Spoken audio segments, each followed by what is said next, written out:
নমস্কার, Bandita and mother's ব্লগে সকলকে স্বাগত জানাই। এই যে চা নিয়ে বসে পড়েছি। আজকে বৃহস্পতিবার আর কি, চলো রান্না বান্না করতে হবে, অনেক কিছু রান্না বান্না করতে হবে, দেরি হয়ে যাবে। কাল সবজি বাজার করে এনেছি, তাও আর একটা সবজি দেয়নি। সে কি যে করে লোকটা, বলি বারবার, আর শোনে না। যাই হোক, দেখতে থাকো, আজকের ব্লগটা নিশ্চয়ই ভালো লাগবে। এই যে করবো, কি বলে, কুমড়ো ডাঁটার চচ্চড়ি করবো। হচ্ছে 5 ফোড়ন দেব আর বড়ি দেব ওর মধ্যে। হচ্ছে যে কুমড়ো ডাঁটার চচ্চড়ি, লাউ ডাঁটা তো সবসময় খাওয়া হয়, কুমড়ো ডাঁটাটা সবসময় পাওয়া যায় না। যাই হোক, পাওয়া গেছে কালকে বাজারে, নিয়ে এসেছি। কুমড়ো ডাঁটা খেতে আমার আবার খুব ভালো লাগে, লাউ ডাঁটা তো ভালো লাগেই, তো কুমড়ো ডাঁটাটা একটু মানে বেশ ভালোই লাগে। আর মাঝে মধ্যে এইসব শাক পাতা খেতে বেশ ভালোই লাগে। অনেক দিন বাদে কুমড়ো ডাঁটা নিয়ে আসা হলো। তা বড়িগুলো ভেজে নিলাম, ওই মটর ডালের বড়ি ভেজে নেওয়া হলো। ডাল তো ছাই থাকে, ওই শুধু ভেজাল, সব ভেজাল। তা যাই হোক, এখানে রাঙা আলু দিয়ে দিলাম, কাঁঠাল দানা আর এমনি আলু দিয়ে ভেজে নিয়ে এবারে কুমড়ো ডাঁটাটা দিয়ে দেবো। এটা ভালোভাবে ভেজে নিতে হবে, সবজিটা না ভেজে নিলে হবে না। সব সবজিটা ভেজে নিয়ে ওর মধ্যে শুধু হলুদ দিয়েছি, আর তো কি এই চচ্চড়িতে দেওয়ার কিছু নেই মশলা।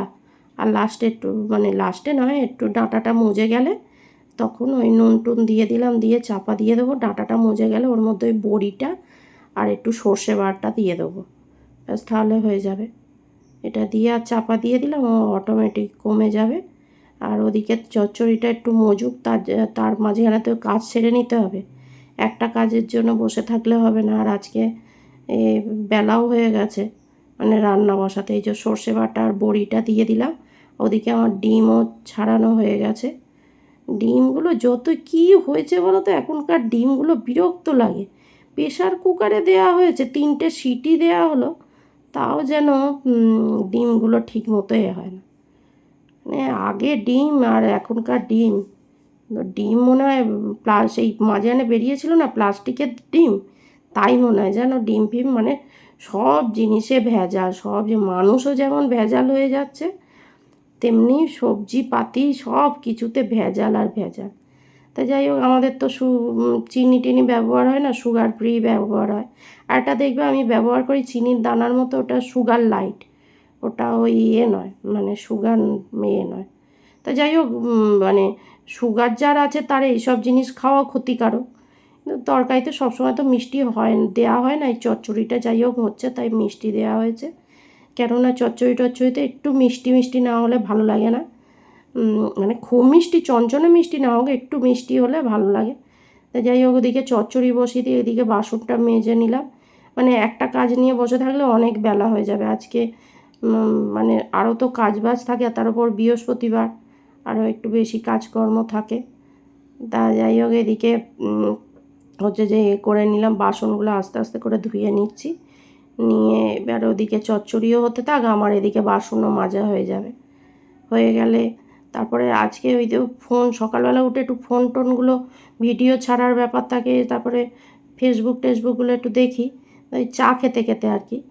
দেখতে দেখতেই মানে দেরি হয়ে যায়। এবার তো শীতকাল আসছে বলো, মানে শীতকাল না হোক, বেলাটা তো ছোট হয়ে যাচ্ছে। ও একটু এদিক ওদিক হলেই দেখবে বেলা ঠিক হয়ে যায়।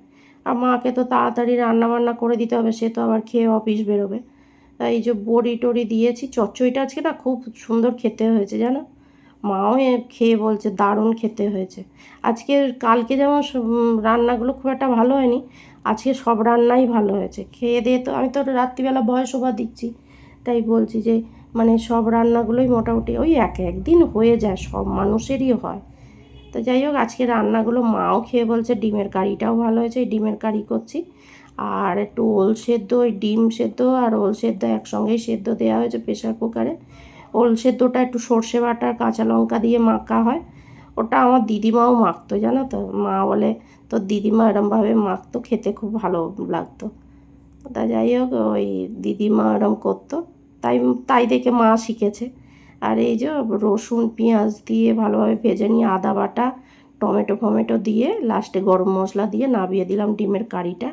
আর ওদিকে চচ্চড়িটা একটু বসিয়ে রেখেছিলাম যাতে আজকে ব্রেকফাস্ট হচ্ছে রুটি আর হচ্ছে পাটালি।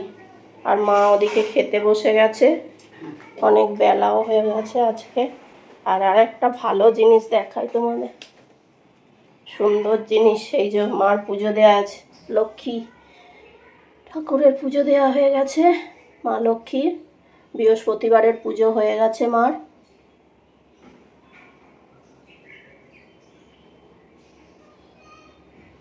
ব্রেকফাস্ট করলাম, আরও কিছু বাসন ছিল, কড়া টড়া ছিল, সেগুলো মাজলাম। মেজে নিয়ে এই যে ঘরটা মুছে ফেলছি। এই ঘর মুছছি জানো তো, ঝমঝম করে বৃষ্টি পড়ছে। এবার রান্নাঘরটা মুছে নিয়েছি, আর 3টে ঘর তো মুছতেই হবে, সামনের ওই ফাঁকা জায়গাটা মুছতে হবে। মুছে নিয়ে তারপর কাজ সারতে সারতে অনেক বেলা হয়ে গেল, 2টো বেজে গেছে। এই যে আজকে দুপুরে আমি খাবো হচ্ছে ভাত, সঙ্গে ওল ভাতে মাখা আছে, এই কাঁচা লঙ্কা সর্ষে বাটা সর্ষের তেল দিয়ে, এখানে কুমড়ো ডাঁটার চচ্চড়ি, সব কিছু দিয়ে বড়ি টড়ি আর রাঙা আলু আলু, আর এখানে ডিমের কারি, আর সঙ্গে তো শশা আছেই। এই চান টান করে নিয়ে খাওয়া দাওয়া করে নিয়ে তোমাদের সবার ভিডিও দেখে এবার দেখি সন্ধে হয়ে যাচ্ছে, মা আসছে না, তা মোচা কটা নিয়ে বসলাম, মোচা নিয়ে বার করেছি, আর দেখি মা এসছে। মা বললো রেখে দে, আমি কেটে দিচ্ছি। আনলাম না না, আমি কেটে ফেলি। তা মোচা, এই কটা মোচা কাটতে বেশি সময় লাগবে না, এবার একটু অল্প করেই নিয়ে এসেছি। 2জন মানুষ তো, বেশি নিয়ে এলে পড়ে থাকে, সেই 2জনকে খালি খেতে হয়। তা যাই হোক, মা ওদিকে সন্ধে টন্ধে দেবে তাই রেডি হচ্ছে, আর আমার ওইদিকে মোচা প্রায়, মা সন্ধে দেওয়া হয়ে গেছে, মা ওটা চা বসাচ্ছে, আমি এদিকে মোচাটা কাটছি বলে মা চা বসাচ্ছে। তো যাই হোক, 2জনে দুদিকে কাজ করে নিচ্ছি, হয়ে যাবে। মা আর কত করবে বলো, এসে একটু রেস্ট নিতে পারবে তবু, মানে মোচাটা আমি কেটে নিলে, নাহলে তো এসে সেই তাকেই মোচাটা কাটতে হতো। তা ওদিকে টিভি চলছে, আমি তো সারাদিন টিভি চালাই না, আমি আমার ফোনে কাজ থাকে, তোমাদের ভিডিও দেখি, এতেই আমার সময় চলে যায়। আর এই হচ্ছে যে দেখছিলাম মা এসে টিভি চালিয়েছে, ওই একটু দেখছিলাম। তবে সবাই বারণ করেছে যে দিদিভাই কাটতে কাটতে কেউ করবে না, টিভির দিকে দেখবে না। দেখছি না, দেখো বেশিরভাগ সময়ই এর দিকে তাকিয়ে আছি। ওই খবরটা চালিয়ে দিয়েছে, খবরটা ওই কী খবর হচ্ছে, আর টিভিটা একদম আস্তে করা তো, শুনতে পাচ্ছি না ওই জন্যে। তা ওই যেটুকুনি বলছে ওই দেখছি আর করছি, তবে কাটতে কাটতে অতটা দেখছি না, যদি হাত কেটে যায়। সবার কথা শুনতে হয়, শুনে চলাই ভালো। তা যাই হোক, এদিকে মোচাটা কেটে নিই, মোচাটা কাটবো, তারপরেই হচ্ছে যে আর রাত্রির হয়ে গেছে তো, অনেক ভয়েস ওভার দিচ্ছি, আর ডগিগুলো ডাকছে, তা তোমরা একটু অ্যাডজাস্ট করে নিও। যাই হোক, এই যে মা চা করলো, অফিস থেকে এসে মা চা করলো, এই খাচ্ছি, চা খাচ্ছি, সন্ধে দিয়ে আর চা করলো, এই চা খাচ্ছি। চলো চাটা খেয়ে নিই, নিয়ে একটু গল্প করি। আমাদের গপু সোনা ঘরে চলে এসছে, মা সন্ধে দিয়ে ওকে নিয়ে চলে এসছে। এই যে ডগিকে খেতে দিয়ে এলাম, আর বসে বসে আমি টিভি দেখছি আর ফোন নিয়ে কাজ করছি। মা ওদিকে শুয়ে শুয়ে টিভি দেখছে। যাই হোক, ভিডিওটা তাহলে এখানেই শেষ করছি। তোমরা সবাই সুস্থ থেকো, ভালো থেকো, সাবধানে থেকো। আর ভিডিওটা যদি ভালো লেগে থাকে তাহলে লাইক করো, কমেন্ট করো, সাবস্ক্রাইব করো। দেখা হচ্ছে নতুন একটি ব্লগে।